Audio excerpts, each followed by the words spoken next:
Hey, what's up guys, it's Mike, and today we're going to unbox the new Valken VMax.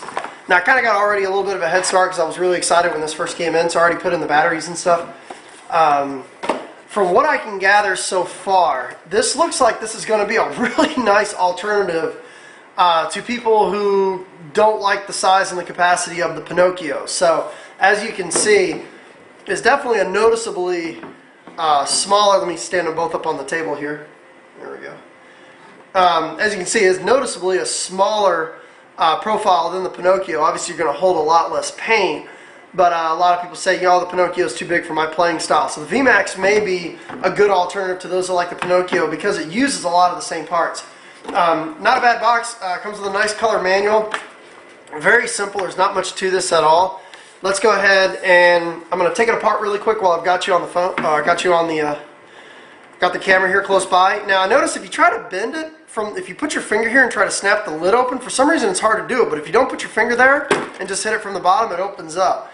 But it kind of opens up a little bit like the rotor where you stick your finger down in there. Now you want to be careful. I did this with my thumb yesterday. I stuck my thumb in there as I lifted up and I scratched the hell out of my finger. So I'd probably recommend putting like your pointer finger in there and then lifting up. So that's how I gouged it yesterday.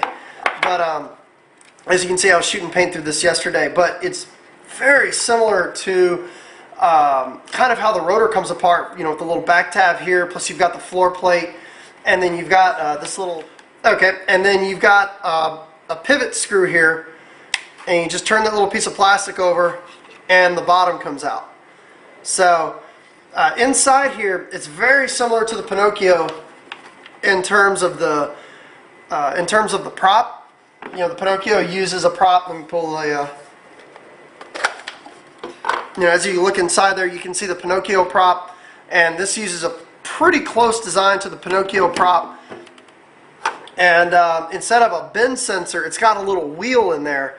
It's almost, I mean, the easiest way to describe it, it's almost like a Chinese star that that spins as the balls go past it. So it's down here inside of the neck. You can see the board here. And you can kind of see the back part of it, and if you can get in there really close.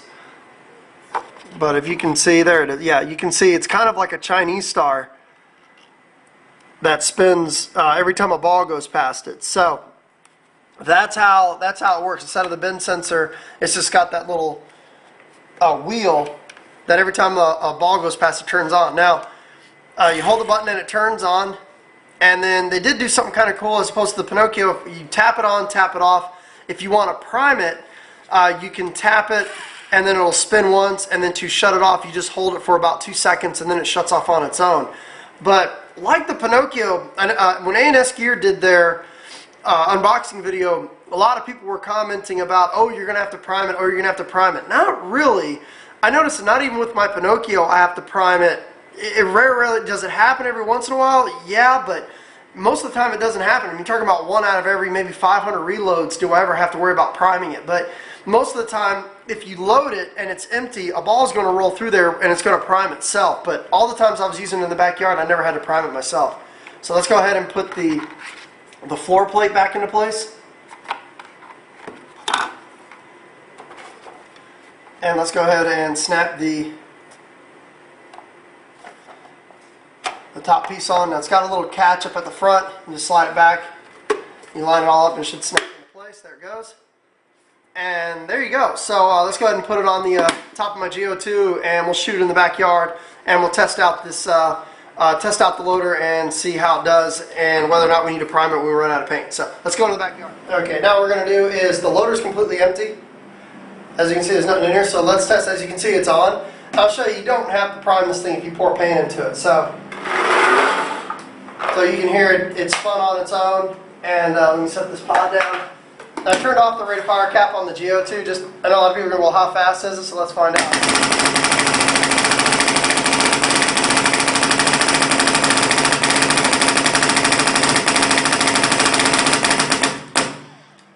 So there's a couple balls left in there. I just shook it.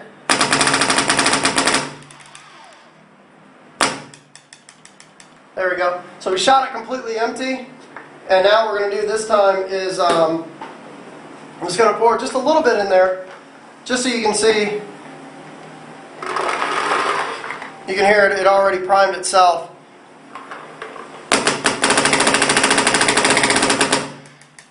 So completely empty.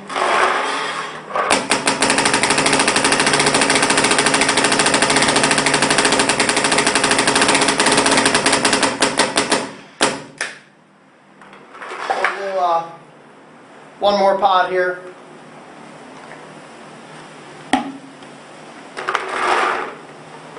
And also, I'll talk about probably what's been my favorite pod is the new Proto Alpha pod. I've been using these since they came out. I think they came out at World Cup last year. It's definitely not the Proto pod of years past. This is a really nice pod. Holds about 150 rounds, and it's got a nice little flip open lid. This is probably the best pod that's on the market right now. I really like the Proto Alpha pods. So we'll go ahead and shoot what's left.